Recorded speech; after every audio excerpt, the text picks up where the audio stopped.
My husband told me we had to leave my best friend's baby shower urgently. When he revealed the reason, I panicked. I should have noticed something was off. I've gone over that day in my head so many times trying to pinpoint the exact moment everything shifted. But the truth is, it didn't feel like the beginning of anything. It felt beautiful. It was a warm Saturday afternoon. I was 32 weeks pregnant, just big enough to feel like a house, but not so big that I needed help rolling out of chairs. The kind of day where you're glowing in every photo, even if your feet are swollen. My best friend had planned the whole thing, her baby shower. But since we were due only weeks apart, she'd insisted it would be a celebration for both of us. 2 bellies, 1 party, she said in the invite. I laughed when I read it. We hadn't seen each other in a few weeks, which was rare. She said she'd been tired, then caught a cold, then had a scare at the clinic, but everything turned out fine. I didn't push her. I knew what pregnancy could do to your schedule, your mood, your body. I figured we'd catch up at the party. She'd give me one of her famous long hugs, maybe cry a little. Then we'd sit down and compare swollen ankles like we always joked we would. The party was at her place, a modest 2-story house she'd bought a year before, decorated with pastels and paper lanterns and little white onesies strung on twine across the patio. It looked like something out of a magazine. She opened the door with a wide smile, arms outstretched. "There you are, you look amazing," she said, pulling me into a gentle hug. I hugged her back. Her belly touched mine, or at least I thought it did. We laughed at the awkwardness of it. She smelled like lavender and lemon cookies. "Where's he?" she asked, peering behind me.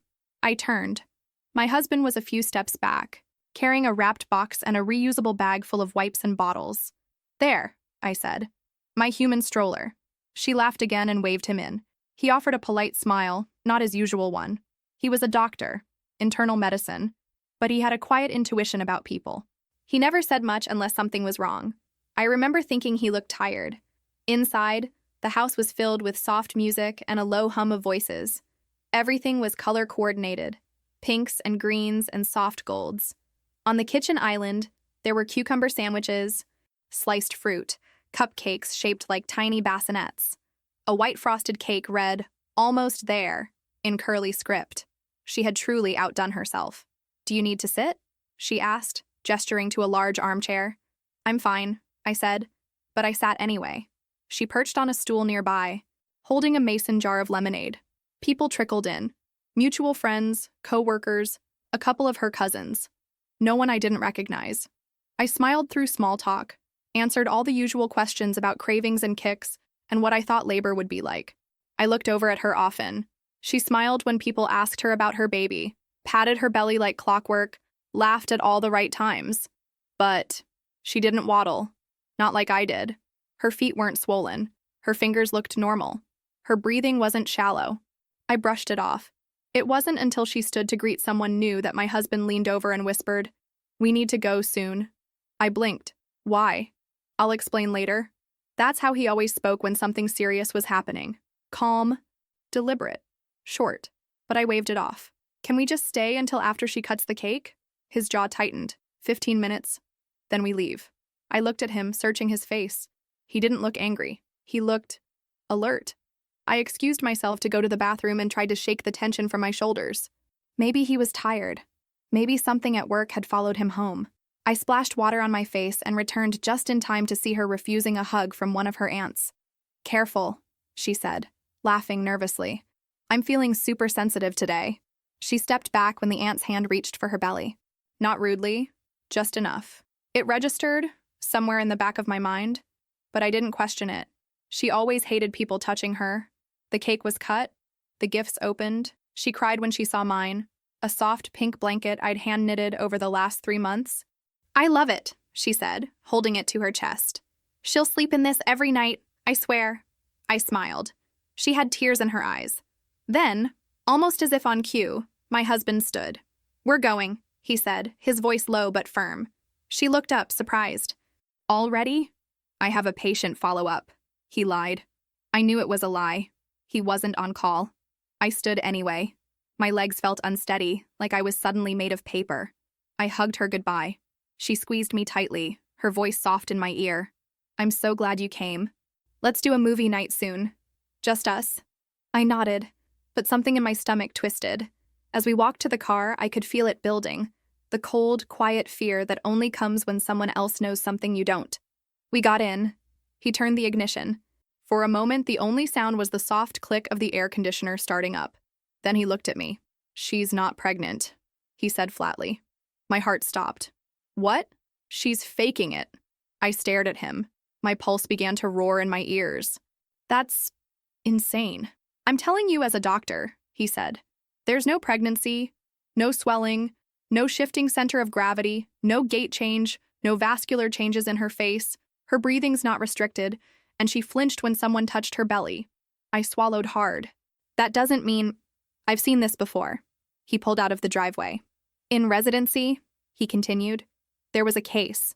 A woman came in unconscious, claimed she was 36 weeks. There was no baby. She'd worn a silicone belly. Turned out she'd lost a pregnancy 2 years earlier. Never told anyone. She started tracking someone else's pregnancy. Became convinced it was meant to be hers." The air felt thinner suddenly. My throat closed. "Are you saying—" "I'm saying," he cut in gently, "you need to be careful." I looked down at my belly. My daughter moved beneath my hand. Just once, like a twitch. Like she knew something I didn't. "You think she's watching me?" He didn't answer. He didn't need to. I stared out the passenger window in silence, watching the blur of trees and driveways as we passed. My husband kept his eyes on the road, both hands steady on the wheel, but I could feel the tension in him. Not anger, something quieter, focused. He was doing the math in his head, probably replaying every second of the last 2 hours. I swallowed hard. "You really think she's lying? That she's pretending to be pregnant?" "I think it's possible," he said. "More than possible." I didn't answer, because I didn't want to believe it. It felt too big, too messy.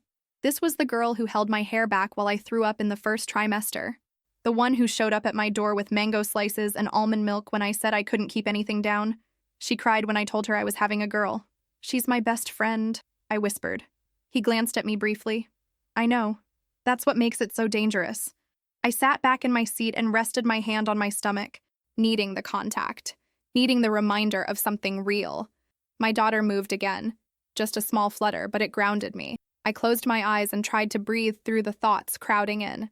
"She said she had a scare a few weeks ago," I said after a while. "That's why she missed dinner." He nodded. "And did she say what kind of scare?" "Just spotting, I think." "Did she say what hospital?" "No." "Did you ever see any ultrasound pictures?" I frowned, trying to remember. I'd seen one. Once. She'd texted it to me early on, but it was blurry and generic. Could have been anyone's. At the time, I didn't question it. I was just excited we were going through this together. And now, I wasn't sure. "She always asked about my appointments," I said slowly. "Every time, like clockwork." He didn't respond. And when I'd tell her, she'd say things like, "I'm a week ahead of you," or "That's what happened to me too." I thought it was just shared experience. He exhaled, slow and quiet. People in her state of mind mimic what they see. They become experts in patterns. They follow the routines, the cravings, the due dates. They copy everything because they're not living it. They're studying it. I turned to look at him. "Are you saying she's obsessed with me?" "I'm saying she's emotionally unstable. That doesn't automatically make her dangerous. But she might be." "Yes." The word settled between us like smoke.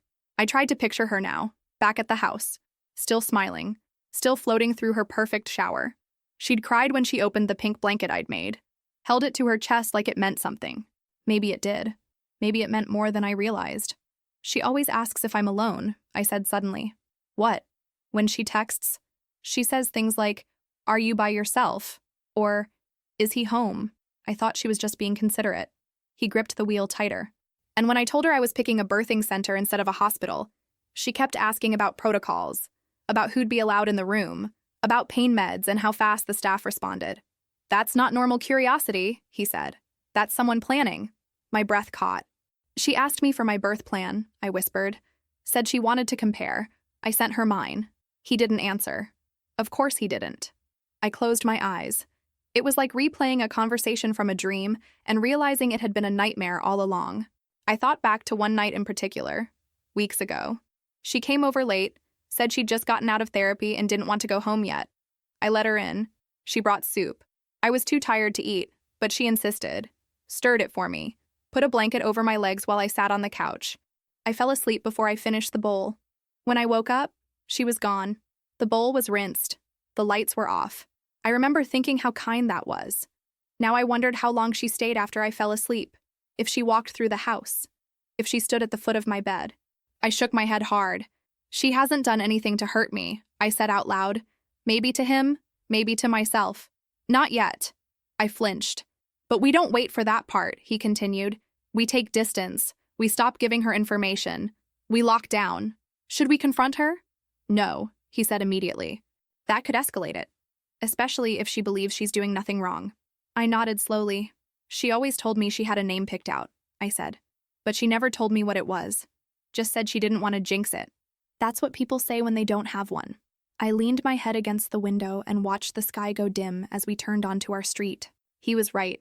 She knew everything about my baby. Her name, her due date, my fears, my routine, where we kept the spare key, what medications I was allowed to take, my allergies, my birth plan, everything.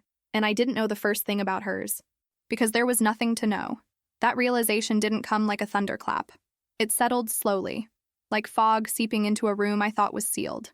That night, I couldn't sleep.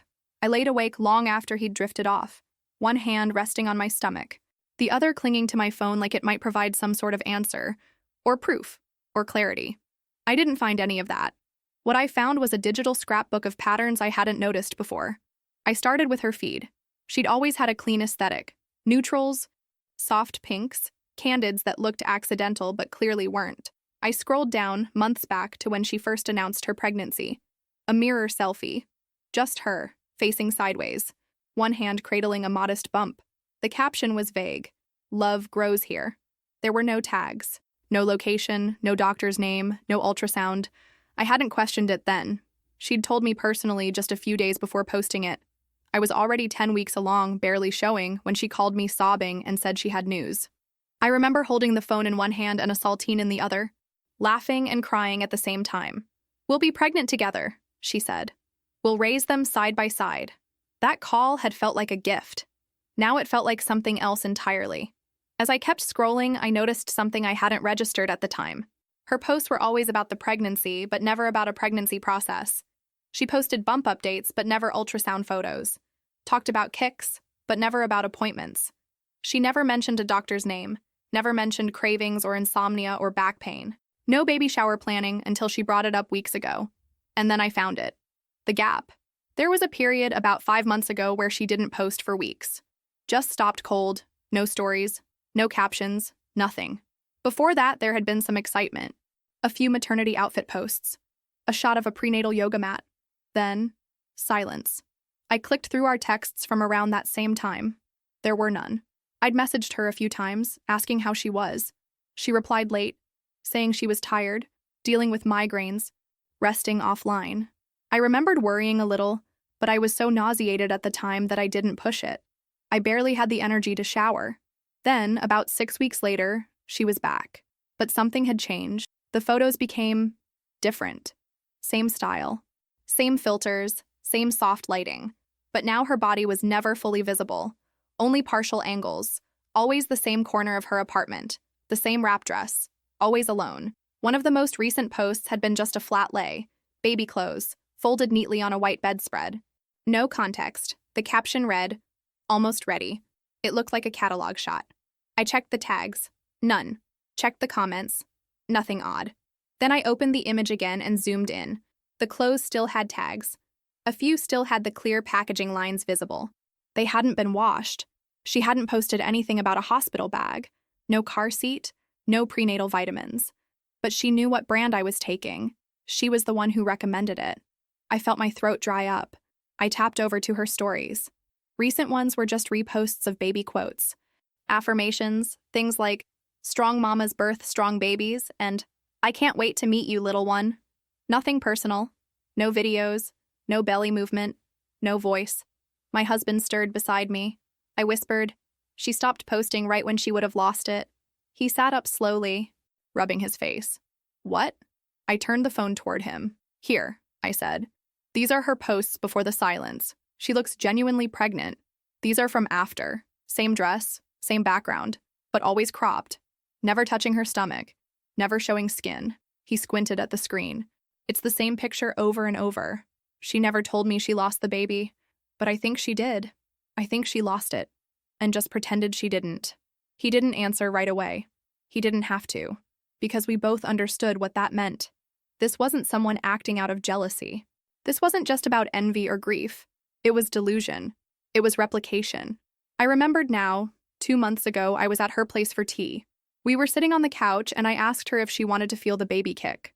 Mine had just started strong movements, and I was beaming with pride, eager to share it. She paused, looked down at her stomach, then smiled softly and said, "She's shy today." I hadn't thought twice. I just nodded. But now I saw it clearly. She didn't let me touch her. Not once. My husband leaned back against the headboard. If she lost the baby and never told anyone, she could have decided to just continue the story. With mine, I said quietly. He didn't speak, just watched me. She always said it was fate, that our girls would grow up together, that we'd be on maternity leave at the same time, that they'd have play dates before they could walk. And I'd believed her. Because when someone calls themselves your best friend, you don't look for lies. You don't expect betrayal dressed as love. But now I knew what she'd really meant. We weren't sharing the experience. She was borrowing mine. The more I let that idea take shape, the more it started filling in the blank spaces of the past 8 months, like pouring ink over invisible writing. It was all there, buried in plain sight. The calls, the mirrored symptoms, the odd deflections when I asked basic questions, the growing distance between her posts and reality. I wasn't just remembering now. I was investigating, and I couldn't stop. That morning, while my husband went to work, I sat at the kitchen table with a cup of lukewarm tea and my laptop open. I pulled up every digital trail I could think of. Text threads, email receipts, even our old pregnancy tracker app where we'd logged milestones together. She'd stopped updating hers months ago. No explanation. It was all too carefully curated, too symmetrical. She always said she was exactly 10 days ahead of me. Our due dates lined up with mathematical precision. When I mentioned my baby kicking, hers had just started too. When I said my feet were swelling, she said she'd gone up a shoe size. But now that I was looking at the details, none of it added up. And then I checked something I hadn't thought of before. Her old blog. It was a lifestyle blog she barely updated anymore, but years ago she'd used it like a digital diary. Most of the old posts were locked behind passwords, but one was still public. A short entry from just over a year ago. It was a grief piece. She didn't name the loss, but I recognized her tone. The words were sparse, stripped raw. When your body breaks the promise before you ever got to keep it, how do you tell anyone? How do you say goodbye to someone no one else ever met? I hadn't seen that post before. She never told me. The timestamp was from early spring, 3 months before I found out I was pregnant. My hands felt cold on the keyboard. I looked at the date again. If she'd had a miscarriage around then, and I told her about my pregnancy in late summer, that gave her time. Time to mourn quietly, then reconstruct a version of herself that never lost anything. Or rather, to reconstruct a version of me. I opened her social media page again and scrolled to that same time frame. Before the loss, photos with her partner at the lake, smiles, wine glasses, a caption that read, "Grateful for everything coming." Then nothing. For 5 weeks. After that, baby content. Almost immediately. But this time, her captions changed. They became more abstract. Growth. Quiet power. Miracles. And not a single one ever said the words, "I'm pregnant." Not once. The announcement, I remembered, had never really existed. I had projected it. I assumed because she'd told me over the phone, because she'd said it with conviction, because she shared symptoms and sent bump pictures. I assumed she'd made it public. She hadn't. The bump photos were staged. The captions vague. She was never lying to the world. She was only lying to me. I leaned back in my chair, pulse thudding in my ears. I felt stupid. But more than that, I felt invaded. I thought about the blanket I made her, the one she clutched at her shower, how her eyes welled up when she held it. She hadn't been moved because it was a gift from me. She was moved because she believed it was for her baby. My baby. I texted my husband, but he didn't respond right away. Probably in a patient consult. I sat still for a long time. Then, out of instinct, I opened her profile again and checked her story. There it was. A blurry image. No caption. Just a mobile of pink clouds hanging above a white crib. I recognized it. It was the exact model I had bookmarked on my registry. Not a common one. Handmade. Expensive. She hadn't liked it when I first showed her, I remembered. She said it was too whimsical. But now it was in her nursery. Unless… I pulled up the image again and zoomed. The walls behind the crib were familiar. I looked across the room at our guest bedroom. Same shade of soft cream, same narrow vertical windows. I stood slowly, every muscle in my body tensing as I walked down the hall. The room was empty, of course. The crib hadn't been delivered yet. But the walls? They matched. Exactly. I stared at the image again, and then I saw it. The edge of a mirror in the corner. The reflection of the window. The faint outline of a framed photo I knew sat on our bookshelf. She had taken a photo inside our house. Somehow. Somewhen. I stood there for what felt like forever. And then the doorbell rang. I froze. Not because it was her, I was sure it wasn't, but because in that moment I realized something far worse. She didn't need to be present to make me feel unsafe. She just needed access. She had rewritten herself into my life with such careful mimicry that she didn't have to steal anything physically. She only had to convince me she already had it. The doorbell rang again. I didn't move. Eventually, it stopped. I checked the camera feed. It was just a delivery driver. A package. Something I didn't remember ordering. I opened it with trembling hands. Inside, a pale pink swaddle blanket. No note, no receipt. Just folded fabric, soft as breath. I dropped it and backed away. The real gift wasn't the blanket. It was the message. I'm closer than you think. That's what the blanket meant. It wasn't about warmth. It was a statement, a symbol, a warning disguised as affection. And maybe the worst part of it all was how subtle it was, how soft. I didn't tell my husband about the package until that night. He came home late, looked exhausted, and I couldn't bring myself to start the conversation over dinner.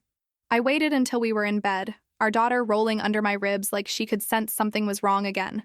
She sent something, I said quietly, staring at the ceiling. He sat up, instantly alert. What? A blanket. No return label. No note. It was delivered to the door. I checked the camera footage. She wasn't the one who dropped it off. It was a courier. His expression changed, something between fury and concern. You're sure it was from her? She bought the exact one I had saved in my registry. The one she told me looked too whimsical. She knew what it meant to me. He rubbed his hands over his face. Okay. We changed the locks again. Cancel any deliveries. Notify the registry site. You need to stay offline completely. I nodded. I already deleted the registry. He looked at me. She was in this house. I know. A long pause. We don't give her an inch, he said, quietly but firmly. I didn't say what I was thinking. She didn't need an inch anymore. She already had the blueprint. Not just of our home, but of me. That weekend she started texting again. Not aggressively. Not with threats. With kindness. Thinking of you. Want to grab lunch this week? My treat. I had a dream about your little girl. She's going to be so strong. I'd love to bring you dinner sometime. Or just sit with you if you're feeling anxious. I know how overwhelming it gets this late in pregnancy. Every message was perfectly phrased. No malice. No pressure. Just the slow drip of someone who refuses to believe the door has been closed. I didn't respond. She texted again 2 days later. I can't help but feel like you're pulling away. Is everything okay? Then, did I do something wrong? And finally, you don't have to go through this alone. You know that, right? I blocked the number. She messaged me on a different one the next day. I saw a bassinet today that reminded me of yours. I almost bought it. You still need one, right? I didn't block it immediately. I just stared at it for a long time, wondering how she remembered the brand. Then I realized she didn't remember. She'd written it down, somewhere. In a journal or document or notebook, she'd been tracking my pregnancy like it was her own. My cravings, my vitamins, my birth plan. The swaddle blanket I added to the list 2 months ago, before deleting it. She wasn't improvising. She was copying. The following week, the texts stopped, but the calls began. Blocked numbers. Voicemails left at odd hours. Her voice sounding steady, measured, compassionate. I know you're overwhelmed. I can help. I just want to help. I know you're scared, but don't shut people out. That's how mistakes happen. One night, my husband's phone buzzed. He answered without looking, thinking it was a patient. I heard her voice before he hung up. You don't have to protect her from me. His face went still. He didn't speak for a long time. Then he locked the phone and said, We need to take this seriously now. No more waiting. I didn't ask what he meant. I knew. We'd been treating her like a friend who lost control. But friends didn't show up in your house when you weren't there. They didn't send blankets that mirrored your dreams. They didn't rewrite your life and offer it back to you, one message at a time. She wasn't trying to hurt me. She was trying to replace me. A few nights later, she called my mother, told her she was worried, that I wasn't answering, that maybe something had gone wrong with the baby, that someone needed to check on me. My mother called in a panic. I reassured her as best I could, but the damage was done. Now she'd inserted doubt into my family. And that was the point, wasn't it? She wasn't trying to force her way in. She was trying to make me look unstable, isolated, like I needed help. Help that only she could provide. A few days after that, a box arrived at my mother's door. A full newborn layette set. A note attached. She'll look beautiful in this. Can't wait to meet her. My mother asked if I'd sent it. I told her no. She didn't ask again. Instead, she came over the next day, sat on the couch beside me, and said, "Tell me everything, from the beginning." So I did. And she didn't interrupt. Not once. When I finished, she was quiet for a long time. Then she said, "So what are you going to do?" I looked down at my belly, my hand resting over the soft curve of it. "I'm going to disappear," I said. "Not forever. Just long enough." Those words didn't sound dramatic when I said them. They felt surgical, like closing a wound. We weren't running. We were removing ourselves from reach, from interference, from her. The next morning, my husband and I started planning. We canceled all remaining appointments at the birthing center. I emailed my OB and requested a transfer of care, citing relocation. We wiped our phones. Factory reset, everything. No SIM cards, no cloud backups. We pulled cash, prepped a rental car under his cousin's name, and packed only what we needed. It took 2 days. In that time, we told no one. Not my friends, not his parents, not even my mother. Not because we didn't trust them, but because we couldn't be sure who she might contact. The fewer threads she had to pull, the less chance she'd find us. On the third morning before sunrise, we left. We drove for hours in silence. Through state lines, past gas stations and empty rest stops, through towns we'd never heard of. Eventually, we arrived at a furnished guest house behind a farmhouse. Quiet, private, rural. A friend of a friend owned the place. No paperwork, no records, paid in cash. There was no mailbox, no doorbell. It was perfect. We changed our names at check-in, no real names, not even close. My husband listed us as a couple on sabbatical. No questions asked. I deleted all remaining apps. No more pregnancy trackers, no social media, no notes saved on my phone. We kept one burner phone, turned off unless absolutely necessary. He used it once, to let his cousin know we'd arrived. Nothing else. I kept thinking the paranoia would ease once we were there. It didn't. I checked the windows every few hours, kept the curtains shut, walked slowly from room to room like I was still being watched. My daughter kicked constantly now, each movement like a reminder. I'm here. I'm close. Protect me. And I did. We kept the lights low at night, moved only during the day. I memorized the sound of our new refrigerator's hum, the exact creak of the second floorboard in the hallway, the flicker pattern of the motion light by the back door. Every unknown sound sent a jolt through me. It wasn't about logic anymore. It was about safety. And then, as if the world wanted to challenge our commitment, we started hearing from people. Not directly, not clearly, but in fragments. An old friend texted the cousin who booked the rental. Just a casual message. "Hey, weird question. Have you heard from her lately?" Someone's been asking around. The cousin didn't answer, just forwarded it. Then another message. From my husband's former colleague. "There's a woman looking for you. Says you're close friends. Seems worried." No name, but we knew. She wasn't using threats, or drama, or showing up. She was casting lines, hoping someone would bite. I watched him delete each message without replying. He didn't even flinch, but I could tell he was waiting for something worse. We both were. For 2 weeks, nothing came. We stayed quiet. My belly grew heavier. My back hurt constantly, but the silence stretched long enough that we almost let ourselves breathe. And then we heard from the midwife, not our current one, the first. She left a voicemail on the burner phone, confused. "Hi, I'm just calling because someone came in asking for your chart. She said she was a family member and that you'd been transferred here. I didn't give her anything, obviously, but she was persistent." My husband played the message for me on speaker. My whole body went cold. "She tried to access your medical records," he said quietly. I nodded. throat tight. She's getting desperate. No one knew we'd use that clinic, except for her. I had mentioned it once in a conversation months ago when I was still deciding. She must have written it down, remembered. I felt nauseous, not because of her persistence, but because it was working. She had gathered enough puzzle pieces to trace our steps. She was behind us. Not far, but not close enough to act, and that made her more dangerous than ever. The next day, I received an email on an old account I forgot was still active. The subject line read, "I forgive you." The body of the message was blank.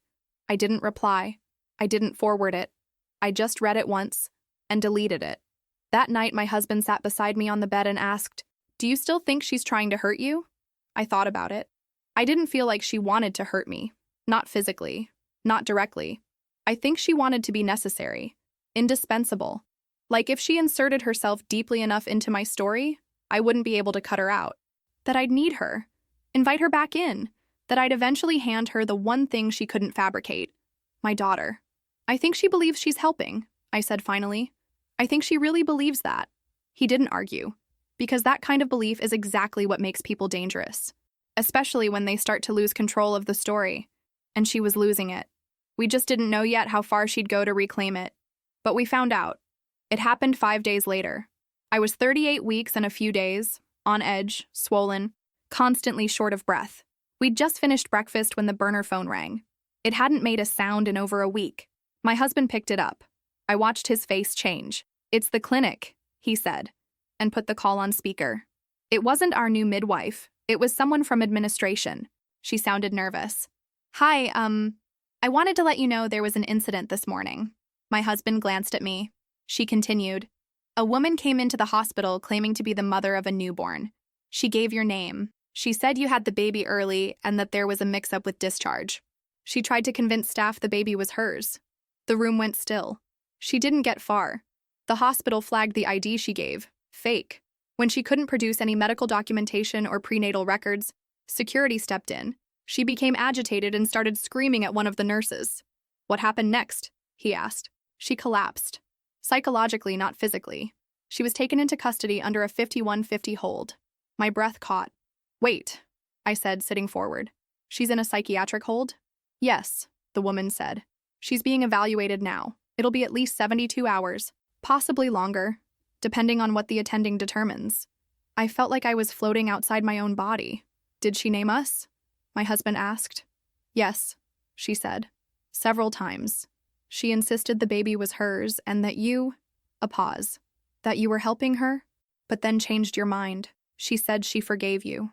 He closed his eyes. I stayed quiet. The call ended with a promise.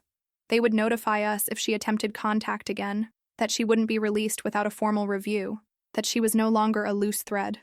But that wasn't how it felt. It felt like the air had been knocked from the room. For months she'd been circling, building her world around mine like a second skin. Now she had ripped through the fabric and exposed everything. And I didn't know if I felt relief or grief. Because the girl who once cried at my engagement party, who bought us matching mugs when I told her I was pregnant, who sat beside me during my second trimester scan while my husband was at work, that girl had unraveled. I had sensed it, denied it, justified it. But the truth was, she'd been losing herself long before she tried to take anything from me. "She really believed it," I said softly. "Didn't she?" He nodded. "Delusional disorder or grief-induced psychosis. Maybe both. I thought I would feel safe when it ended." He looked at me. "And? I feel haunted." That afternoon, we sat together in silence. Not out of fear anymore, but out of exhaustion. I slept for 3 hours straight, the first uninterrupted sleep I'd had in weeks. When I woke, there were no missed calls, no blocked messages, no sudden shadows at the door, just him and the soft stretch of my daughter pressing upward beneath my ribs. We didn't talk much that night. We didn't need to. But there was one thing I had to say. "You were right." He looked up from the couch. "You saw it before I did. All of it." He didn't gloat, didn't smile. He just said, "I wish I hadn't been." We packed our things over the next few days, carefully, slowly. Not because we were rushing to leave, but because the moment we had waited for had finally come. The one where we could return home without looking over our shoulders. Still, I moved cautiously. The weight of everything still lingered. I kept thinking about the moment she must have realized I was really gone, that I had stepped out of the life she'd built in her mind. What had that felt like? What final crack opened wide enough for her to walk into a hospital and say, out loud, "That baby is mine"? We'll never know. But someone had heard her. Someone had finally drawn a line. It wasn't justice. Not exactly. But it was something. It was enough. The night before we left the safe house, I walked into the nursery we'd created from borrowed furniture and hand-washed linens. I sat in the rocking chair, slow and heavy, and whispered to my daughter that she was safe now, that nothing was coming for her, that the story being written around her was ours, and no one else's. And for the first time in months, I believed it. The drive back felt like we were coming up for air after being submerged too long. Roads that had once felt neutral now felt personal. Familiar storefronts, old intersections. Everything looked sharper, clearer, like the fear had bleached away a layer of dullness we didn't realize had settled over our lives. We didn't tell anyone we were back. Not right away. Not even my mother. We moved quietly. Rented a small apartment under my husband's name through a friend. No forwarding address. No social media posts. I used a different number to reach out to my new OB. Booked one final appointment to check everything before the birth. I was 39 weeks and 5 days when I went into labor. It started slowly. Tightness, then pressure, then the kind of pain that made me grip the edge of the kitchen counter and whisper, "Okay, now." He was ready. Our bags had been packed for days. He loaded the car calmly, like he'd rehearsed it in his mind 100 times. I sat in the back seat, rocking gently, focusing on breathing and not thinking about everything we'd just survived. The hospital staff was kind, attentive. They didn't know our full story, just the basics. No visitors allowed. Private room, no information released to anyone not listed explicitly. My husband had explained the family situation, delicately, but firmly. They didn't ask twice. The labor lasted 11 hours. There was pain, of course. There was blood, and sweat, and crying. But there was something else too. Something I didn't expect. Peace. It was the safest I'd felt in a long, long time. When she was born, the room went still. Not quiet. Still.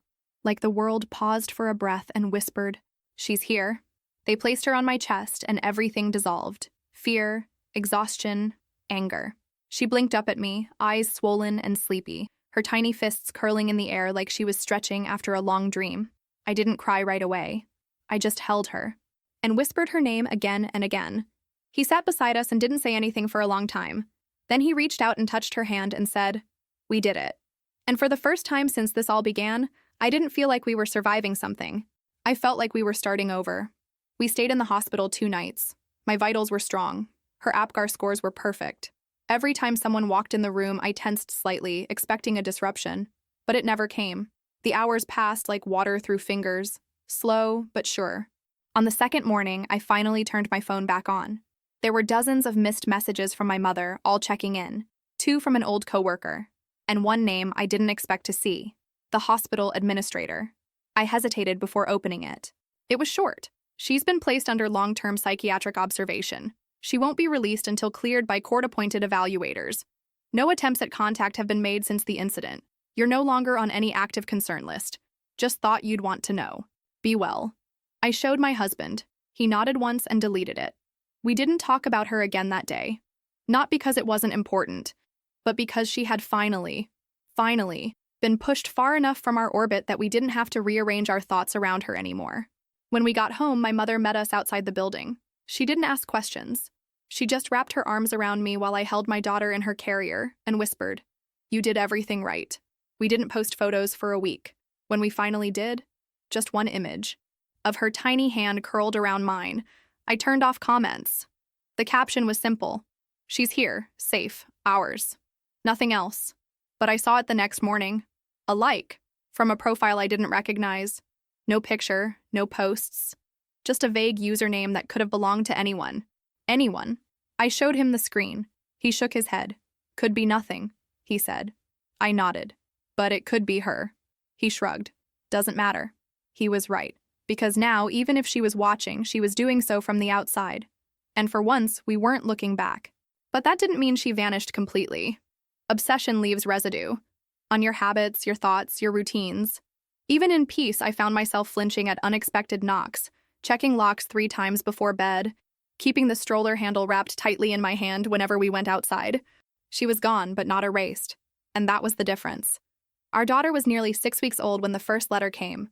No return address, no name, just our names, handwritten in neat, careful script on the envelope.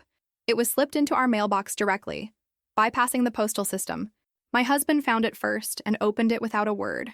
Inside, a single page. Typed. I missed the version of us that never got broken. That was it. No signature. We didn't show it to anyone. Didn't take it to the police. Didn't scan it, document it, file a report. We just burned it and watched it curl to ash in the kitchen sink. Not because we weren't scared, but because we had decided something long before that. We would not be pulled back into her narrative. She had taken enough. Still, the timing rattled us. We'd told no one our new address. We moved again 2 days later, this time even smaller, more remote. We didn't announce it. We didn't even change our mailing info. Just paid cash, unplugged the internet, and kept the world at arm's length.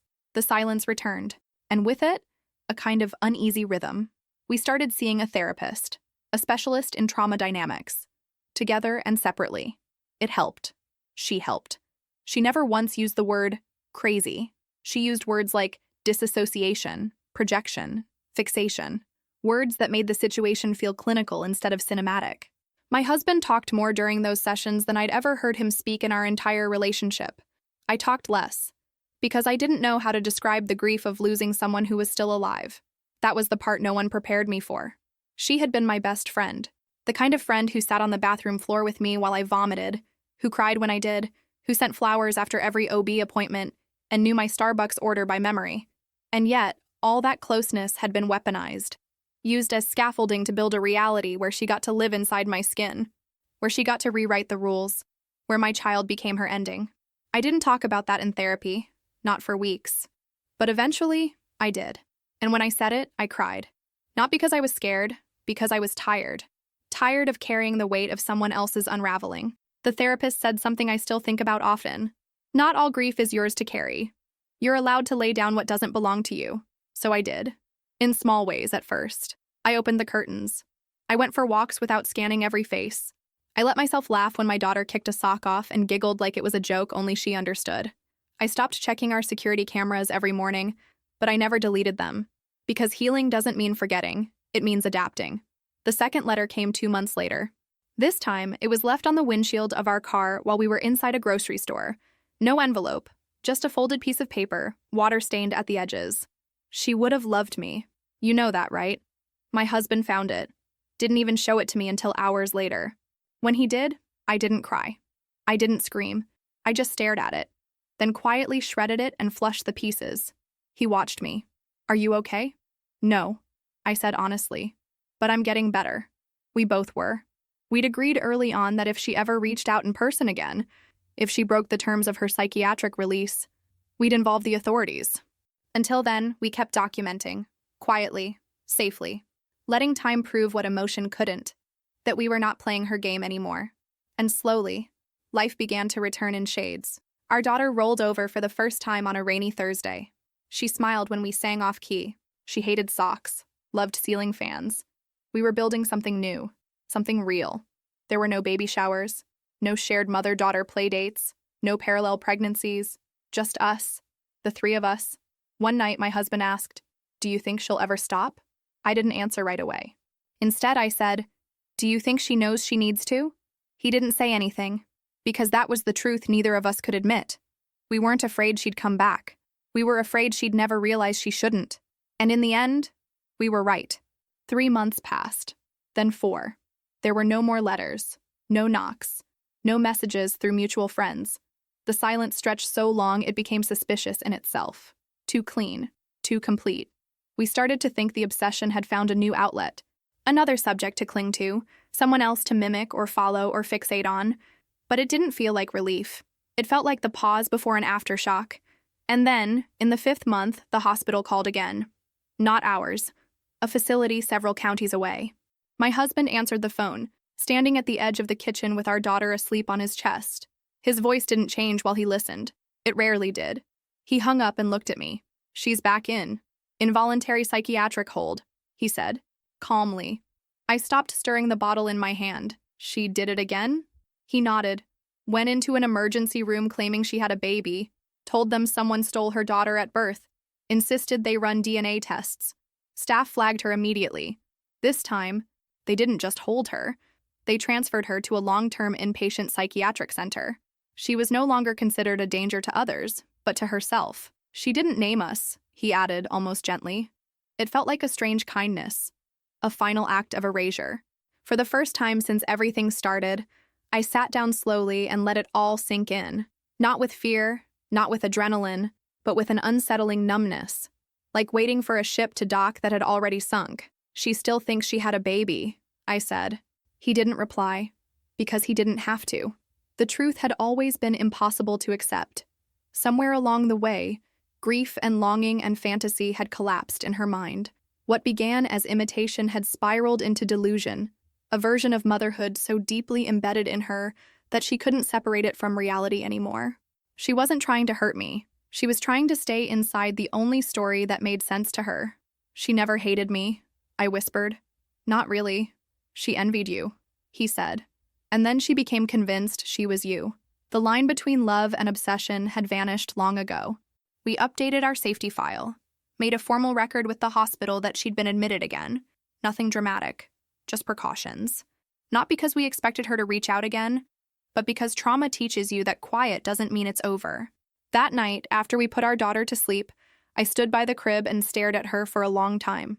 I thought about how close I had come to letting someone into this room, someone who had never truly grieved, never healed, only recreated. I thought about the blanket, the texts, the pink mobile she copied, the way she said, "We'll raise them together," when I was 10 weeks along. And I thought about how the world had moved on from her, while we were still learning how to breathe in it again. A few days later, I visited my mother for coffee. We didn't talk about the past much, but as I was leaving, she touched my arm and said, "Sometimes love turns into something else when it doesn't have anywhere to go." I didn't know if she meant my friend, or me, but either way, she was right. When we got back home, I saw the small box waiting on our front step. No name, no return address. I didn't touch it. I called him. He opened it carefully, gloved, outside. Inside, a pink photo album, empty, completely blank. Just the cover, embossed with gold lettering. Our first year. We reported it, documented it. There was no evidence linking it to her directly, but there didn't need to be. We knew. We didn't burn this one. We kept it in a sealed bag with the rest of the evidence. But I never opened it again. Because I knew what it meant. It wasn't a threat. It was a goodbye. Her final narrative was complete. The baby she imagined had lived out her story. 1 year, 1 life, 1 arc. All that remained was the keepsake. But there was no hour. Not then. Not ever. Only her. Alone. And us. Still here. Real. The words became a quiet mantra between us. In the foggy moments of sleep deprivation, in the mundane tasks of new parenthood, bottles, burp cloths, endless diaper changes, we held on to that phrase like it was the only proof we needed that we had made it through. But the world has a way of catching up. It was around our daughter's first birthday. We hadn't planned anything extravagant, just a small celebration, just the 3 of us. A vanilla cake, a silly candle. We sang off-key while she smacked frosting into her hair and squealed with joy. I took a photo, posted it. First time in nearly a year. Nothing too personal. Just her little hand with the candle in the background. The caption read, "1, safe, loved." I hesitated before pressing post, but something inside me felt ready. Ready to re-enter the world. Ready to tell our story again, in our own way. It took less than 2 hours for the message to come through. Not a comment, not a like. A private message request buried under spam. The name wasn't hers. It was a placeholder username, just like before. But I knew. The message only said, "She's beautiful. I'm glad she's okay." No threats, no accusations. Just that. A part of me froze. Another part didn't. I showed it to my husband. He read it, deleted it, then looked at me carefully. "She's not gone," I said. "No," he replied. "But she's not here either." And that distinction mattered. Because this time we didn't panic. We didn't move. We didn't change phone numbers or reset passwords. We just watched. Waited. Nothing else came. A week passed. Then 2. And then, without fanfare, a friend of mine forwarded an article. Local news. A human interest piece buried under a pile of politics and weather. I clicked. She'd been hospitalized again. Not from another outburst. Not from an incident. She had voluntarily walked into an ER, midwinter, carrying nothing but a notebook. She told them she hadn't slept in 4 days, that she couldn't tell what was real anymore, that she had once had a daughter, but didn't know where she went. This time, she was admitted not under force, but by her own request. That detail hit me harder than I expected. I scrolled the article twice, hunting for more. There wasn't much. Her name had been abbreviated, no photos, no interviews, just a short blurb, noting she was receiving long-term care in a state-run psychiatric facility with limited visitation. She had surrendered. Not to us. To herself. I didn't know what to feel. I told my husband that night, and he said something that surprised me. She needed someone to believe she wasn't the villain. I looked at him. She did terrible things. Yes, he said. But in her mind, it was a love story, a rescue mission. She wanted to rewrite her own grief. I thought about that a long time. Later, when our daughter was asleep, we sat on the couch and I asked the question that had lingered for over a year. Do you remember the baby shower? He looked at me. Of course. When you told me we had to leave when you looked at her. Did you know? Or did you just guess? He paused. I recognized the look. He said finally. I've seen it before. Patients with fixed delusions, especially postpartum psychosis. There's a tension, a kind of performance they don't realize they're doing. I saw it in her eyes, and I saw how she looked at you. I nodded. I thought you were overreacting. I wasn't. I turned toward him softly. Thank you for not letting me talk us into staying. He didn't answer. He just reached for my hand and held it. And for the first time, we talked about it. Not in fragments, not in panic. We walked through the entire story, beginning to end, laughed at things we couldn't laugh at before, acknowledged the absurdity and the pain, named it piece by piece. By the end of the conversation, it felt like something had shifted, like the story no longer owned us. We owned it. That night, I wrote in a journal for the first time since the pregnancy. At the top of the page, I wrote, "You were my friend, then my shadow. Now you're just a chapter." And underneath, "But I am the one who finished the book. Not her. Not the obsession. Not the fear. Me." And yet, finishing the story didn't mean forgetting it. It meant living with it honestly, without letting it control the present. I had spent so many months looking over my shoulder that when I finally stopped, the stillness was almost too loud. But time has a way of sanding down even the sharpest edges. And life, real life, kept going. Our daughter turned 16 months old last week. She's all teeth and chaos now, tripping over her own feet, laughing at her own farts, pointing at birds like they're ancient magic. She has no idea what she lived through before she even took her first breath. And maybe that's the greatest gift we could have given her. Peace that she'll never have to remember. My husband changed hospitals last spring. It was his idea. Smaller town, quieter hours. He said he needed something slower, something with fewer emergencies, fewer reminders. I think he carries more from that year than he ever let on, especially the way he spotted it before I did. The dissent, the mimicry, the obsession beneath the surface. He's good with instincts. Always has been. My mother stayed close. After that coffee conversation, she became a more constant presence, not nosy, just quietly supportive. She never asked again about the letters or the fake Instagram accounts or the hospital calls, but every few weeks she drops off groceries she accidentally overbought. Subtle, but not really. That's her way. She knows more than she says. She always has. As for the others, mutual friends, acquaintances, old coworkers, most drifted. I didn't explain much. I never went public with the details. I didn't name her. I didn't shame her. I just withdrew. Let the distance speak for itself. Some people reached out after the baby was born. Most didn't. Grief and scandal make people uncomfortable. I've learned that. They prefer their messes to be loud, obvious, tragic in ways they can distance themselves from. But when something is soft and confusing and filled with ambiguity, like a woman pretending to be pregnant beside her best friend, it becomes harder to look at directly. So they didn't, and I stopped expecting them to. There was one person I kept thinking about, though. Her sister. She'd only come up a few times, briefly. I'd met her once at a family gathering years ago. Before everything. She'd been quiet, reserved, polite. I remembered she worked in education, lived 2 states away, had a soft, sad smile, like she was always half apologizing for the space she took up. I found her name again last month. I didn't reach out, but I looked her up once. She hadn't posted in years. Her last photo was of a candle on a windowsill. No caption. And something about that felt final. I don't know what their relationship was like after everything that happened.